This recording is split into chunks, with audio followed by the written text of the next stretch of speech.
Hi, I'm Tim Sales. This short clip is to respond to the claim most people fail at MLM or network marketing.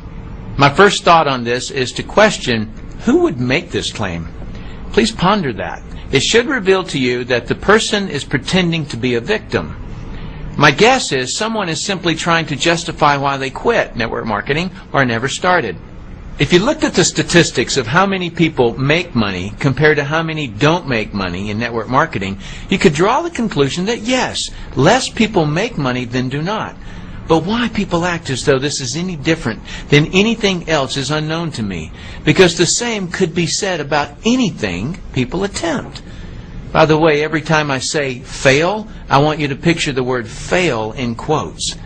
I'll explain why in a couple of minutes. Factually, most people who open a stock trading account fail at trading stocks.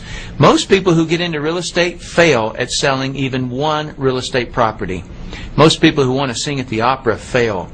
Most people who want to play professional sports fail. Most people who want to start a business fail. Most people who want to play a musical instrument fail.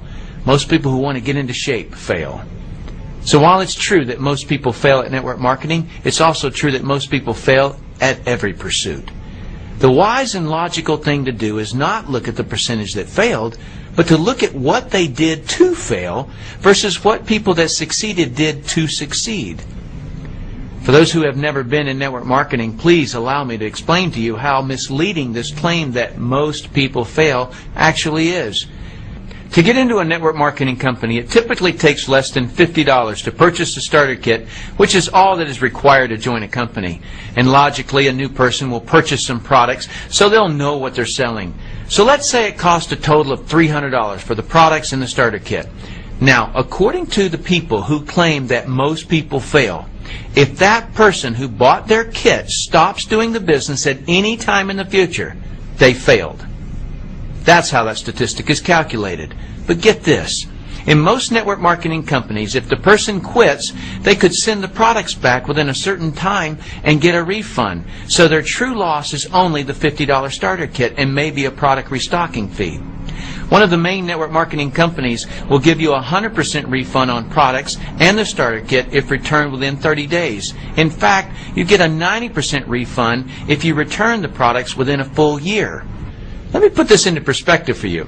A couple of years ago, I watched Tiger Woods playing golf on TV. He was having a blast, and he made it look so easy. So I thought I wanted to play golf. I grabbed my wife and we went to a golf driving range near our house.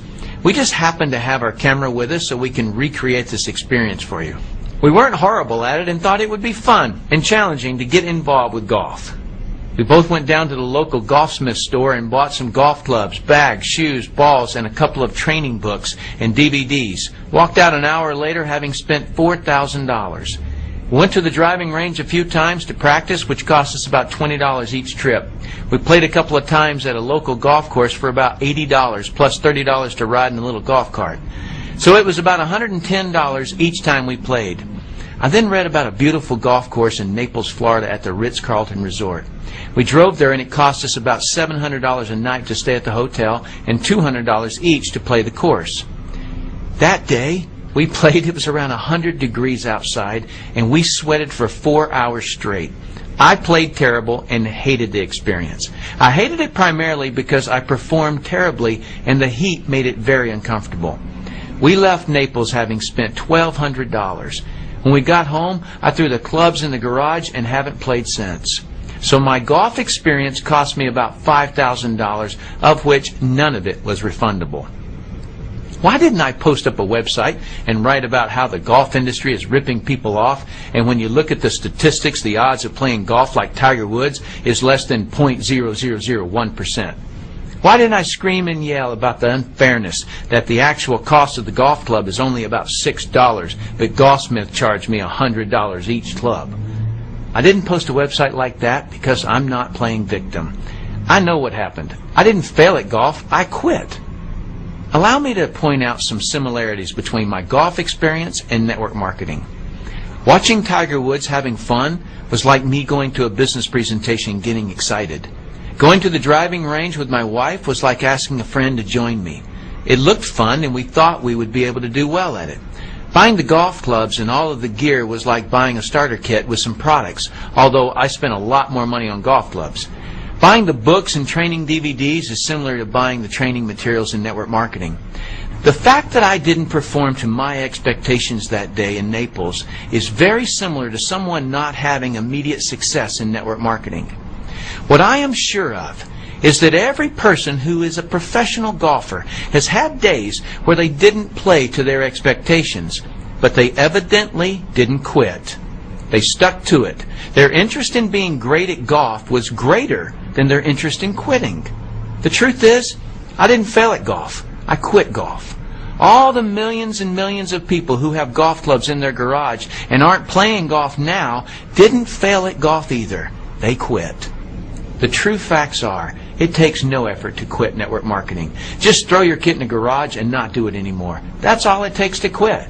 So when you hear people claim that most people fail in network marketing, picture all the golf clubs in people's garages, all the gym memberships that are inactive, all the in-home exercise equipment that have clothes hanging on them and haven't been used in months, all the musical instruments sitting unused in their cases, and all the real estate no money down seminar tape sets sitting in the closets or on the bookshelves unused. If someone is going to claim to you that most people fail or most don't make money in network marketing, ask them to put it into perspective compared to all the other things people attempt to do. If they have integrity, they will say, it isn't any different. Most people quit at everything. In fact, in my early days, I did quit network marketing for about 2 weeks. Then decided that I wasn't going to quit because it was my only shot at making big money. I devoted myself to learning the business and went on to earn a lot of money, just like anyone who has ever accomplished great things in their life. The decision someone makes on the day they get involved or the day they buy a business starter kit is not the important one. The important one is the decision they make when they realize what it's really going to take to succeed. If Tiger Woods could have walked on the golf course and played as well as he does with only a couple of months of practice, Nike wouldn't pay him $100 million to wear their logo. Tiger is great because he worked his guts out. Network marketing isn't any different. Business, very simply, is a person or a company making people's lives better. What one needs to learn to accomplish that in network marketing is communication skills. And communication skills are just like a golf swing. It's something you learn, not something you're born with. My point in having you visualize the word fail in quotes is that people don't fail at things. They quit before they've learned the necessary skills to do them. That's all. So quitting is not the same as failing. While I'm on this issue, let me also comment briefly on the claim your odds of making big money in MLM are slim to none. I'm sorry to be disrespectful to the people who make this claim, but this is an irrelevant claim. If I want to get fit, what are the odds that I actually will? Huh? That seems like an irrelevant question, doesn't it? Why? Because odds have nothing to do with me getting off the couch and tossing the potato chips in the trash. Odds are incorrectly used when performance can alter the odds.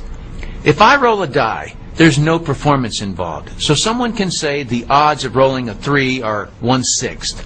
Or if I flip a coin, there's no performance involved. The odds are 50-50. If I buy a lottery ticket, there's no performance involved. Therefore, odds can come into play. But if I'm trying to putt a little white ball into a hole on the golf course, there's performance involved. If I'm trying to build a business, there's performance involved, and odds are irrelevant.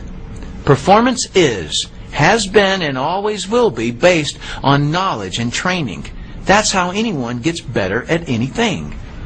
My son asked me a question that I'd love to know how you would have answered. Here's his question. Dad, what are the odds of me making the school golf team? If it was your son, how would you have answered it? Well, my answer was, son, odds have nothing to do with it. Your performance dictates whether you make the golf team, not your odds. Anyone who achieves anything noteworthy in life does so by getting the right training. I suggest you do the same. I'm Tim Sales.